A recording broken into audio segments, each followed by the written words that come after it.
Hey, good morning, everybody. I hope you're doing well. It's Saturday morning. What I've got to do is I'm going to be at the dump at 7 a.m. when they open up the gates. I got two trailers that are full right now from late night pickups last night. So we're going to go get those dumped today so we can put them on location and we can keep on making that money.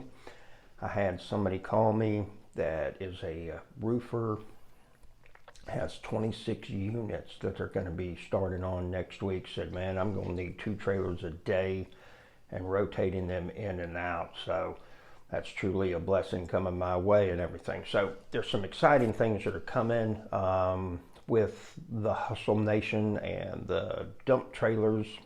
More about that later on next week.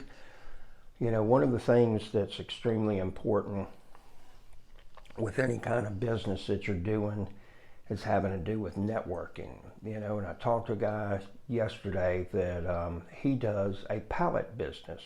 Awesome hustler. He's got his hands in many different pies, multiple streams. You know, I don't know the last time that I came across a person that has one stream of income and that's it.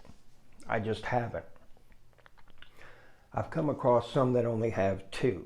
And normally it's like they got one big hustle going on and then they've got a small hustle. And it might be that, you know, they got a lot of real estate, they're collecting rent, they're selling, they're flipping, and then they might be investing in, you know, a stock market that's got a dividend that's paying them or something along those lines. Most of the time, though, the people that I've met, it is that, you know, they got anywhere from 4 to probably 10 different hustles going on at the same time. And the biggest thing with that is that when you have those multiple streams of income, you know, sometimes you're going to see fluctuations in hustles, whatever it is, you know, whether it's a stock market or this or that, you know. So we're in a situation where we want to keep basically an even line, and you want to have something that you can feel safe and secure about. And granted, you know, safety and security, it's a relative term in some regards. Me personally, I have no fear of losing everything that I have. It would suck totally, you know, but I don't fear that because I'll get back in the game. I've told many people, I said, if I lose it all, you're going to see me collecting aluminum cans on the way to the plasma clinic, but I'll get back in the game and I'll be doing something, okay?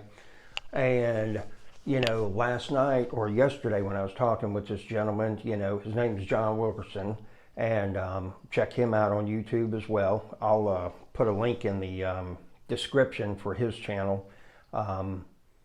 You know, but it's an awesome business that virtually anybody can do, you know, and he even has a pallet university that, you know, to tell somebody step-by-step business as far as, you know, how to do this thing and what to do and all those kind of things. Guy's been doing it for over 20 years, you know. So, you know, the biggest thing is, you know, I try to emphasize that, you know, don't get wrapped up into something and it only be the one thing that you put all your focus in and everything like that. You know, it's good to be passionate about something, but I think it's important also to have other avenues, because if you have a disruption in one, you know, you don't want it to, like, you know, do away with everything. And I'll give you a great example is that, you know, say like a decent life for you would be $6,000 a month. Okay. Well, you create enough side hustles where you make $15,000 a month. Okay. Well, then maybe the next month you're down to $9,000 a month, and then the next month you're down to $7,000 a month, and then the next month you're at $17,000 a month. You never had a disruption in where your baseline was at. Your income changed, but you never had a fluctuation. And that's so very important. And that's the thing. It's like, I see so many times, you know, because I've got a construction business, what happens, especially like, you know, right now, times have been real good, okay? And a lot of the guys that do what I do, They run out, they bought big trucks, they got, hot rod cars, and they're having big houses built, okay?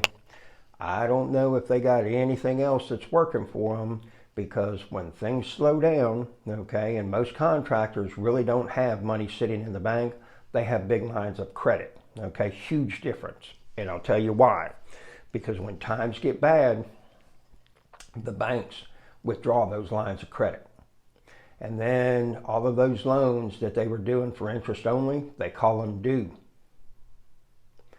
And very few people understand that the way to build wealth is to live below your means and keep on investing that cash into something that continually pays you but doesn't have an expense all the time.